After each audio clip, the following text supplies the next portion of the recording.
Thank you for being with something to talk about with the Bainbridge Island Senior Community Center. And today, again, David Harrison's back. Good morning, David. Hello. So I'll let fly if you're ready. Yeah, we're ready. As you know, our style is to lay out several issues we're going to talk about and to go no longer than an hour. My companion participation on this is a blog called Our Unfinished Work. So always let me know if you want to participate in that. And we're also starting a working group of activists that we're calling the Cockeyed Activists. So we have a lot of activity. Some of you know I started commenting on the situation when what's his name was elected in 2016. And we had 10 days that we didn't listen to the news. We could not bear to listen to the news. And during that time, I decided to start a blog, and I now have 1,000 Facebook followers and 1,000 e-blast recipients of the blog, and that's all expanded by word of mouth. So it's been a wonderful thing for me as an old man to have people who have any interest in what I want to have to say. I want to talk about three things today in order, and I'll stop after each. Let's start with where we will stand by the end of this year politically, because next year will be an intense political year. And so where we stand legislatively and what Joe Biden has accomplished in Congress will kind of freeze at the end of the year. Mitch will be interested in blocking any conceivable thing that Joe Biden will want to do. And there are some ways around it, as you know, but at any rate, things for the good of the country will slow down as we figure out who's going to be elected in the midterm elections. So I want to talk about where things will be on issues by the end of the year, because after all, that's why we have a government. And then I want to talk about where things are so hyper-partisan. You will hear me observe that the imminent passage of the bipartisan infrastructure bill is a monumental thing. And it will make you wonder why we don't do such monumental things very often, and there's some specific reasons.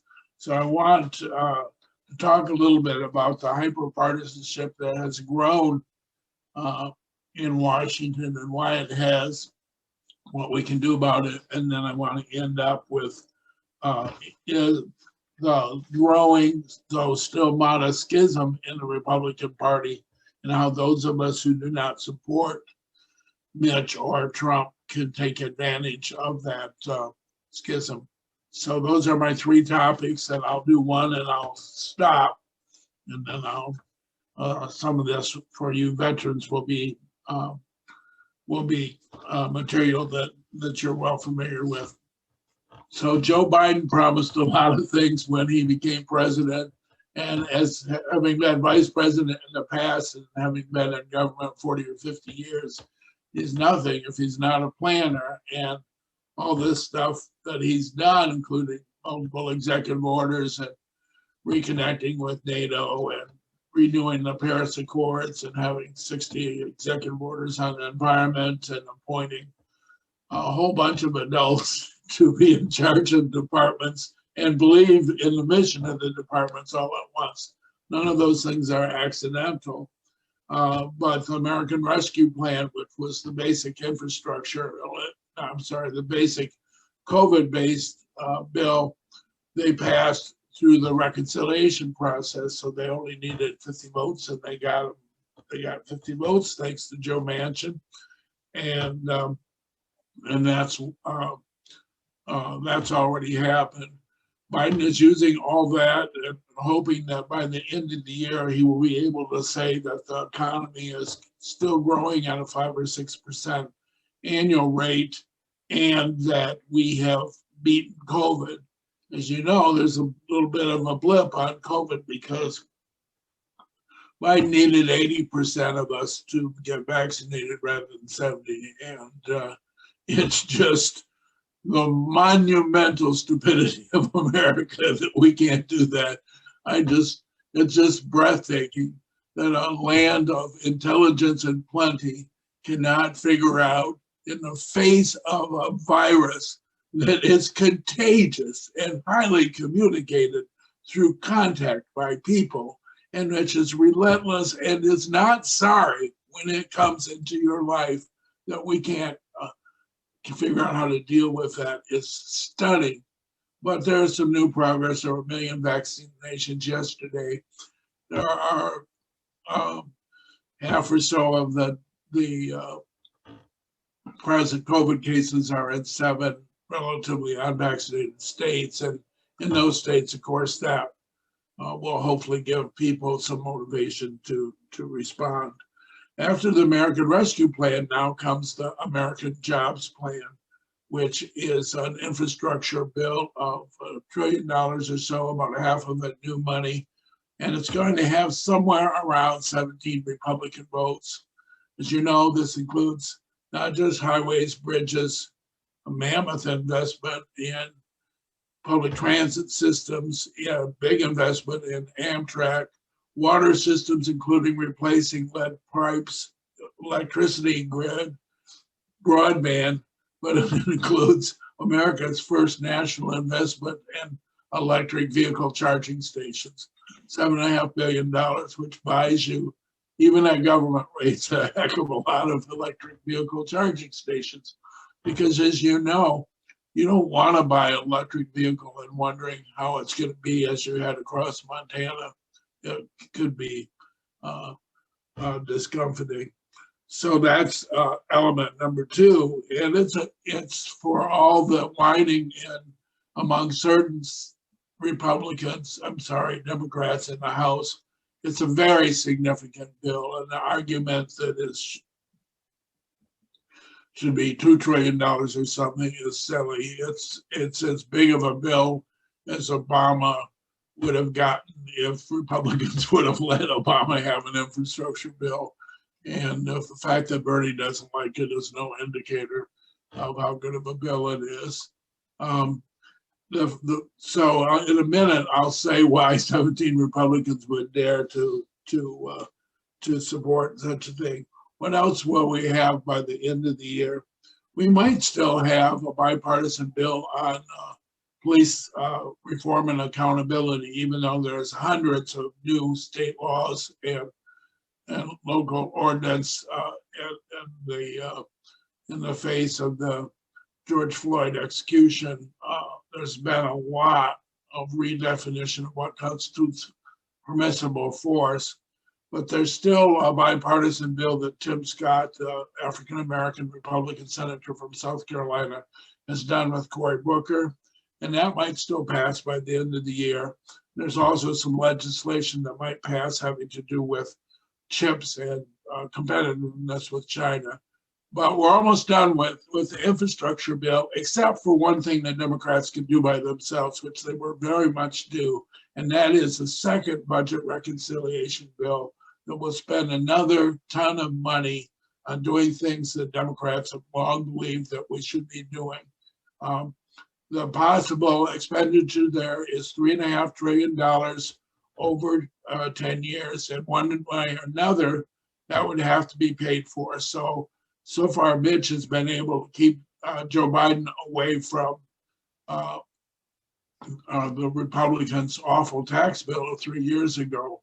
But to help pay for that $3 trillion plus, they will do some things with corporate tax rates. And what they need to do all that, of course, is reconciliation. So they need 50 votes, all the Democrats, and they have to convince Kristen Sinema of Arizona and Joe Manchin of West Virginia to do it. It gives them enormous leverage, which they're not hesitant to use, but there will be a bill and they will vote for a bill. They'll just work on what they're all willing to agree to. Right now, listen, the word infrastructure got so popular that they've been calling this human infrastructure. So it includes expanded universal pre-K across the country, 2 years of free community college, expanded Medicare, including some tweaks to eyesight and vision for Medicare. That is good news for some of us who could stand that. And a number of other things that they hope to get done in one more reconciliation bill with 50 votes. You're remembering this is all possible because Donald Trump helped us to get Raphael Warnock and John Ossoff elected in January. We would not have 50 votes without those two guys. And I just don't see how that would have happened if it weren't for Donald Trump's attention to the big lie and his illegal calls into Georgia and a whole bunch of Trump supporters staying home. So sure, thank God for Stacey Abrams and thanks God for all of us working on it, but it sure was nice to have Donald Trump by your side, let me tell you. So that's how it looks by the end of the year. Joe Biden's got a run on that. So you're hoping that CBS every morning won't be telling you about COVID spread. It's a little misleading because they're using percentages. We are not close. We are not within a million miles of infection levels and hospitalization levels and deaths that we were in the peak of the COVID. But we are up to some very shocking increases. So they're not wrong to make us pay attention. How that looks in December will matter a lot because Joe Biden's positive ratings dependent upon us being able to beat COVID, and the fact that he can't talk some doofus in Florida into helping still means he'll get some of the blame. Other things that could happen, the Iran negotiations are underway again.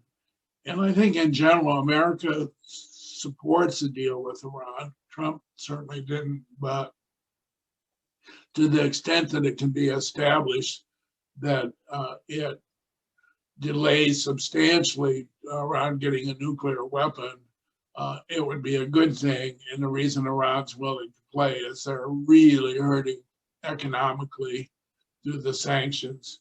And so that's why they would play, and they already have noted that they would. The other sleeper is Afghanistan. I know Joe Biden wants to leave, and Donald Trump wanted to leave before him, but that's not going to stop Americans once the Taliban is marching through the Capitol and throwing girls out of school and murdering miscellaneous people.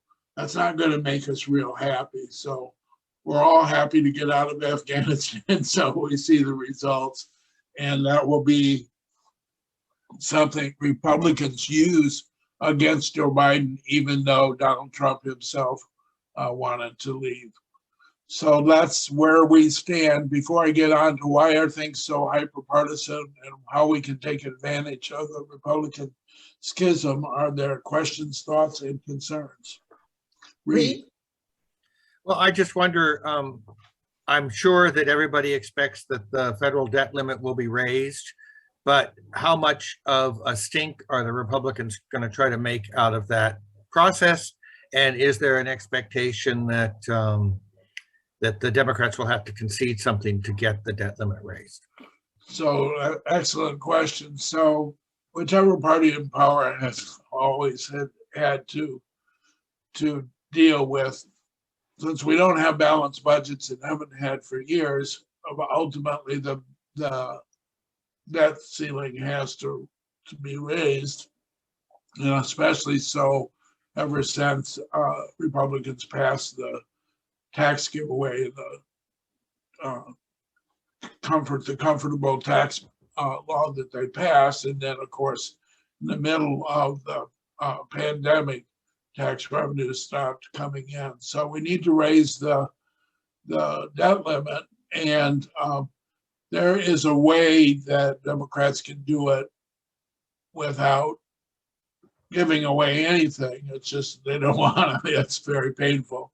They can do that with 50 votes as a part of reconciliation. It's just they would like there to be a bipartisan approach. So they're thinking around with having it relate to a budget resolution, which would keep the government open after October 1st, which is the classic time that it would be done in a bipartisan fashion. What Mitch says is, if you're going to pass another $3.5 trillion budget reconciliation, we're not playing. And I don't know how that would change if when Trump was president, whenever that happened, the American people would get polled, and 70% of them, 65, would blame it on Republicans. So that's what Schumer's trying to do, figure out a way to be for keeping the government open so Mitch can be against keeping the government open so the American people can be upset at Mitch as the election year unfolds. So that's what is in Schumer's mind. Is there a way to get his limit and not have to take all the political heat for it? If he does have to take the heat, he will. Other questions? Well, I wanted to comment. You said something about Bernie Sanders does not like the infrastructure bill. Are there other Democrats? And is he not going to vote for it after the weekend soiree that they're doing? All the Democrats in the Senate will vote for it. Some of the Nancy Pelosi, because we lost some votes this last time in the House, can only lose 7 Democrats, and she's had some threats from Democrats that they won't go with it. But she has, I think, really done a splendid job of keeping her progressives and her liberals together. And my vote on this is that they will find a way to support it, and that will be fine. For one thing, it's not lost on them that this is a huge political victory for Joe Biden. And we'll go next to why is it conceivable that 17 Republicans would give Joe Biden a huge political victory? I can promise you next year and 3 years from now, the fact that a monumental bipartisan bill was achieved in the middle of hyperpartisanship will be remembered. And it's not unrelated to who Joe Biden is. And he's worked with Rob Portman and those senators for a long time. But no, they will get the votes in the House, and Bernie will vote against it. There's just a lot of complaining about it, which is disingenuous. It's a monumental bill. It's just a political theater thing where whatever you get to say how much more what you would have gotten if it had been you. So he will vote for it? Yes, he will. Okay, good. Maria, do you have a question? Yes, I do. What is the Biden administration's sort of stand on the evacuation of the Afghani translators? There seems to be not really a clear picture. Are they stalling? Could go to Guam, can't go to Guam? What is their strategy on this?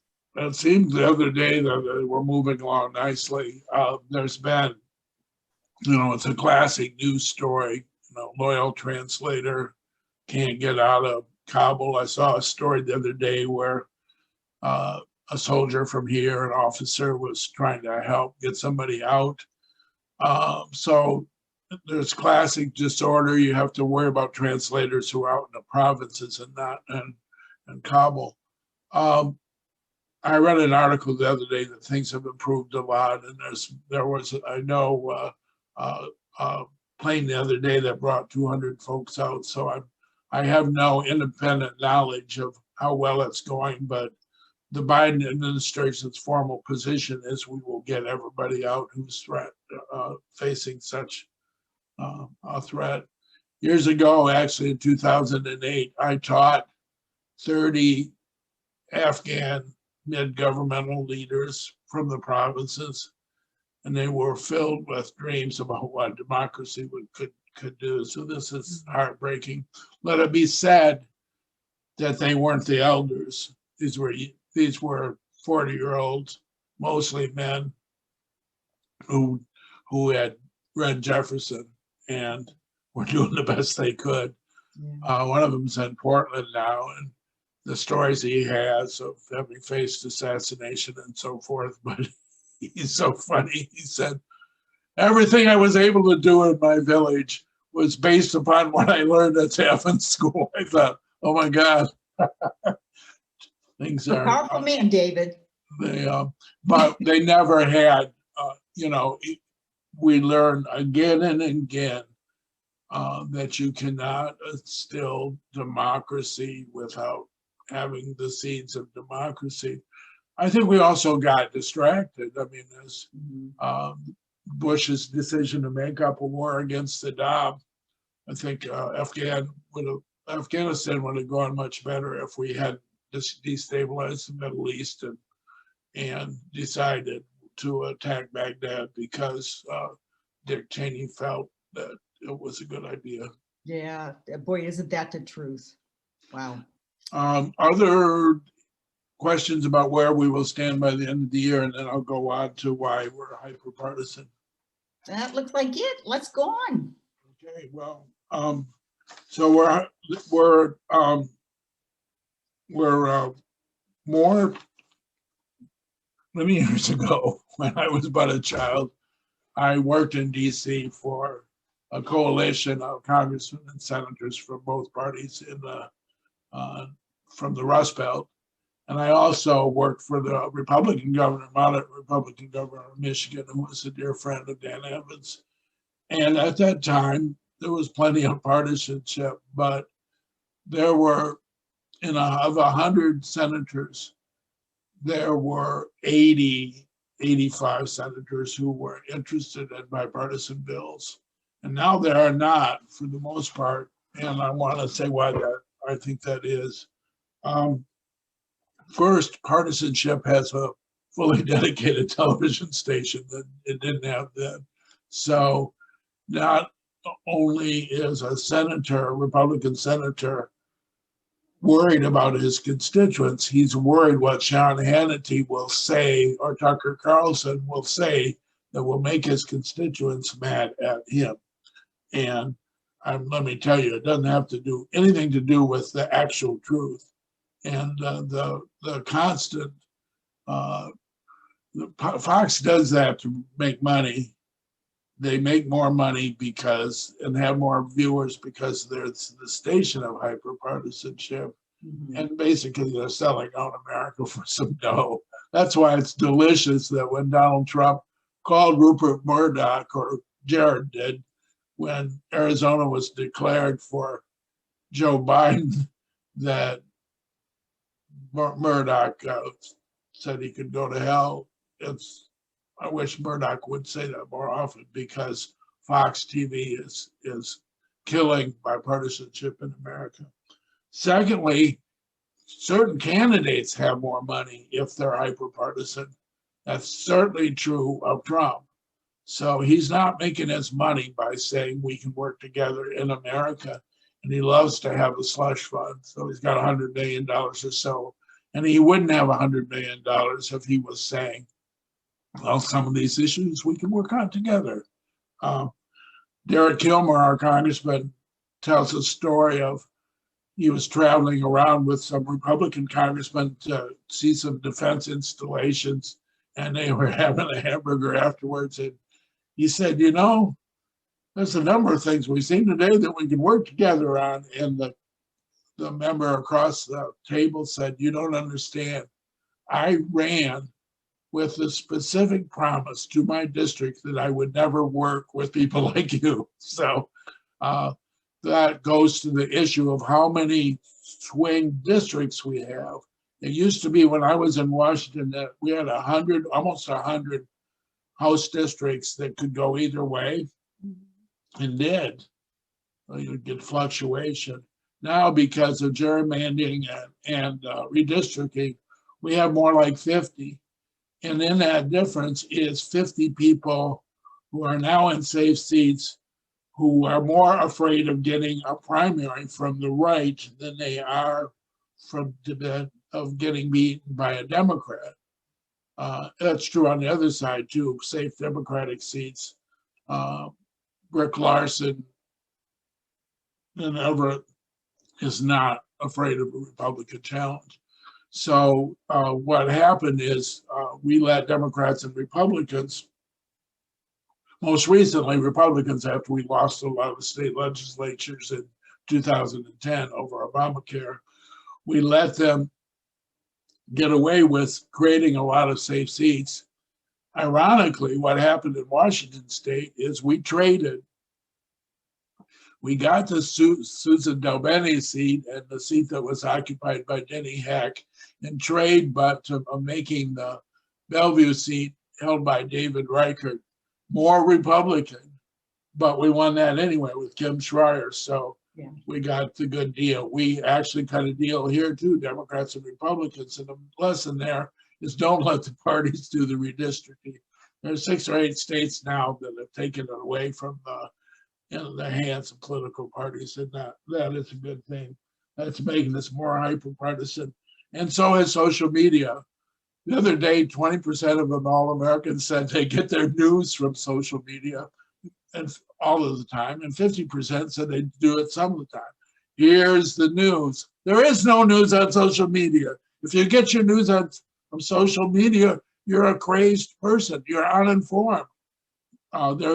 Whether you're liberal or conservative, that is not what social media is. And similar to Trump, Zuckerberg makes more money out of dispute than he does reconciliation by a lot.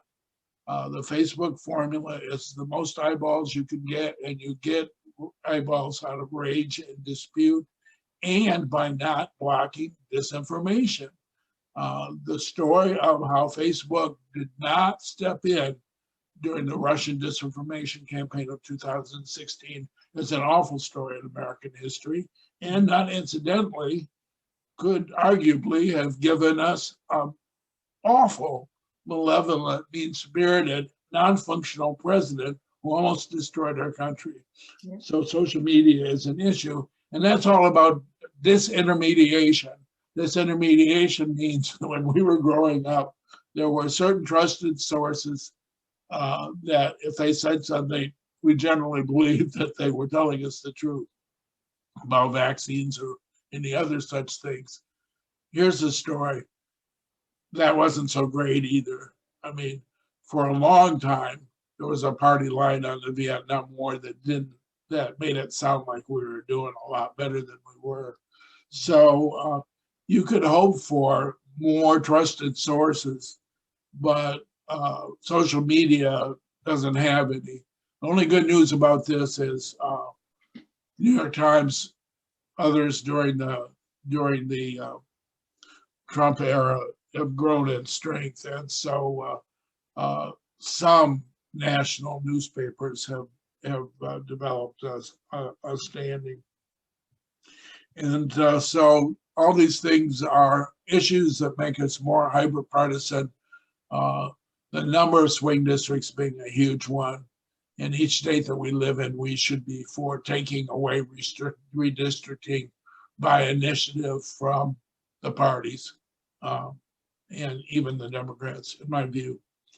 So then you say, well, David, if you're such a smarty aleck, then why are we getting an infrastructure bill with 17 Republicans? It's because, I forgot to say, there's more hyper-partisanship because there's fear of retribution for Republicans who deal with Democrats, and that comes from Trump himself. So this time they didn't fear retribution. Of the 17 Republicans who are playing with the Democrats, 6 of them are not running again, and 8 of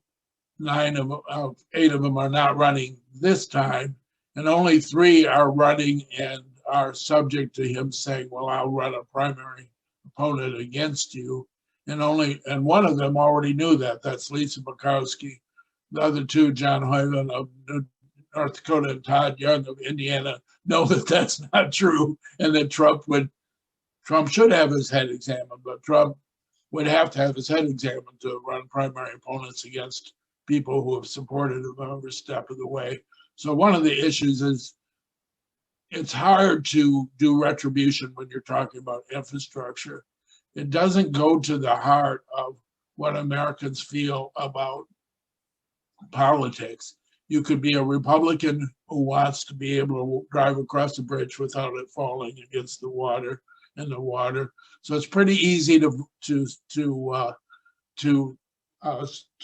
defend that vote. There's less retribution, and each senator, of course, and House member benefits. They can go around their district and say, we are able to repair this bridge, get this town broadband because I voted for this bill. And there's less hyperpartisanship this time, not only because of the substance, but because those Republican senators, including 6 who are leaving, can't bear to be totally hyperpartisan. Deep down, as they look into the mirror in the morning, they want to go to the Congress and pass a bill together. They did last year on workforce strategies that Patty Murray was deeply involved in. They want to be able to do that now and again. It makes being a senator a lot easier. So for all those reasons, we have hyperpartisanship, and for those specific reasons, we don't have it on infrastructure. When I worked in Washington, if I had gone to a reception with a congressman and started talking to him about infrastructure, one of my colleagues would have taken me aside and told me never to use that word again. It was the most boring word in Washington, D.C. And the common thinking when I was there in the 80s and 90s is not to do that ever. What's changed, it's become everybody's favorite magical boring word. And so that's a good thing, because America's bridges and roads are crumbling, so let's fix them. So that's my meditation on hyperpartisanship. Do we have any questions or thoughts before I move on to schisms? I know I'm on Facebook and I saw a lot of misinformation about the vaccines. And I actually report people when they put misinformation up. So, but it was really sickening to see how much is out there that people were believing. It's still monumental, and Facebook's efforts to do anything about it have been half-hearted. It's not a freedom of speech issue. They own their company. They do not have to publish things that are lies that kill people. There is no such obligation. But there is a Zuckerbergian obligation to make as much money as they can. That's our obstacle. The problem, there's sort of you can think of a lot of things you can do where you could walk away and make a difference by walking away. I can probably promise you, Karen and David Harrison and others who are on Facebook, you personally walking away from Facebook will not be noticed by Mark Zuckerberg. I think you don't know what the solution is, because it's worse than feeling that you must order a package from Amazon after Bezos went to near space and did a suborbital flight. We're supposed to think he's a god. We're such a thing. There'd be enough to want you to make you not order the Amazon package, just that alone. Yeah. I kept thinking that there would be people like the lawmakers that you just mentioned, David, who would look themselves in the mirror and say, "Why did I come here?" There would be people in media organizations or other places like Facebook that would say, we had this great idea of communication and organization, and morally we have an obligation to try to raise the quality of discussion in this country. Those people are not showing themselves at all, if they exist, which is sort of one of the tragedies of our time, I think. Well, I think that I think that's true. I think what a citizen would do, if a citizen were afraid, we had in the library series, we had a couple of years ago, David Brewster, who used to run the Seattle Weekly, give a wonderful talk on the good news about re-intermediation. He had some good ideas, but the economic factor is overwhelming. These companies make more money if they don't jury their content. And so I think, I just don't know what the movement looks like that will keep social media from weakening the American democracy. I don't know what it looks like, except for the strengthening of selected intermediaries.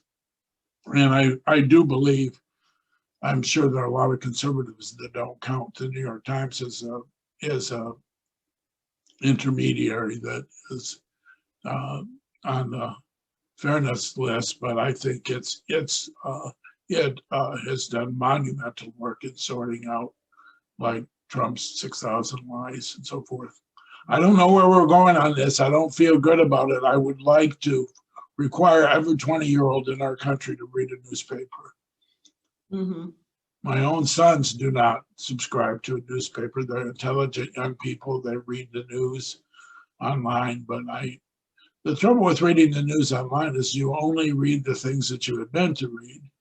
Whereas all of us who still read a newspaper find out things every day that we didn't even know we wanted to know. Right. So I will move on unless anybody has any other thoughts about why we're hyperpartisan. Bonnie, It seemed like a demarcation point from just being observers was when Mitch McConnell said he'd never pass anything for Obama. yeah. I mean, that seems like such a big wham. At this time, we had obstructionist majority leaders for a long time, but to say that specifically and that clearly at the time was stunning. Yeah. And the idea that a number of allegedly moderate Republicans would let him say that was stunning too. I mean, I think it violates his oath of office. And I think it was racist, actually. I think if Barack Obama had been white, I don't think he would have said it. Right. He hasn't said it in exactly the same way with regard to Joe Biden, who is known forever. And keep in mind that for all they're trying, they were not able to kill Obamacare, and that there's Susan Collins, Lisa Murkowski, and John McCain, in a monumental moment in American history, stuck his thumb down and stuck it right into Mitch's eye. It was a wonderful moment. And now we have, not too much later, they're picking up every broken piece of Obamacare and fixing it. It's interesting to see where this goes. He's a surprise. I've thought for a long time that choices. I once talked to Maria Cantwell about how we got Harry Reid in the mix. Why can't we have majority leaders that open up the hearts of Americans? And she said Harry Reid knows what each of 54 Democratic senators needs and attends to it. So the problem with having that be how you choose a majority leader is it doesn't get you quite as focused on what America needs. Yeah. So I think that's Mitch in a nutshell. And probably anybody who replaces him, because it goes back to hyperpartisanship. The what's left of moderates in the Senate, Rob Portman's retiring, those kinds of folks who have a following throughout the caucus, Fox News would never let them be elected majority leader. We've got a ways to go. The good news is all this stuff about Joe Biden's a socialist and so forth, Americans don't believe that. They think it's Joe Biden riding around in an electric vehicle on the White House lawn and Yeah. By the way, I mean, they just don't buy that. Whether we have anybody after that who could capture America in that way remains to be seen. I wish Joe Biden was not older than me. Yeah. Yeah. So finally, there is a schism, and Mitch McConnell, who we've just spoken of in a deprecating way, justifiably, has not spoken to Donald Trump since January 6th and does not intend to. So there's something switched off in Mitch McConnell. Yeah. And- But Jim Jordan has. Yeah, so I mean, Jim Jordan has no power, so that's. I mean, Thank he's not goodness. majority. He's Jim Jordan. Yeah. But Mitch does, and still, and he believes it was an insurrection. He didn't vote for impeachment, but he was quite clear on the Senate floor that it was an awful day in American history, and they haven't spoken since. More importantly, in several states, Mitch and Senate Republicans and their campaign committee support different candidates than Trump does. So that is, in a nutshell, is our opening. And it could go all the way to Missouri, where Eric Hitchens, who was the governor who resigned at the request of the Republican caucus, is courting Trump. But even in Ohio, Alabama, several other states, Trump is supporting weaker candidates. I mean, better candidates for us to run against. Yeah. When you got 50 like we do, that's very much a non-trivial matter. So we can hope that that continues. What else can we do to support the schism? Well, my favorite is falling in love all over again with Liz Cheney, who is a very conservative person. But Liz Cheney is going to say the truth about the insurrection forever. And Donald Trump is going to try and execute her next November. Oh, yeah. She's got a chance to be reelected. I'm giving her money in a heartbeat. I just believe that having a Republican be unflinching in what happened on January 6th is key. Another thing that's happening that's got a lot of legs, and that is corporations being pushed away from what's called the Sedition Caucus. The Sedition Caucus is the 147 House members and 7 senators who voted on January 6th in the midst of the insurrection to overturn the results of Pennsylvania. What has been happening since then is the Lincoln Project and others trying to get corporations to not give money to people who ripped up the Constitution in that way. And they're having some success. Last month in my blog, I said, write to Toyota. They're giving money to anybody that they want to. And Toyota announced a couple of weeks ago that they've had a change of heart and no longer are giving money to the Sedition Caucus. The new target is Anheuser-Busch. I'm trying to get people to write to them and say, Michelob is just not tasting as good as you give money to, and Stella. You're not, as you give money to these folks. So that's a continued drive that actually is in the minds of some Republicans. It makes them angry that 147 of them could be disqualified. And whatever you think of the Lincoln Project, they're doing that. So good for them. I think that's pretty much, the only other thing to do, of course, is look for candidates in your individual support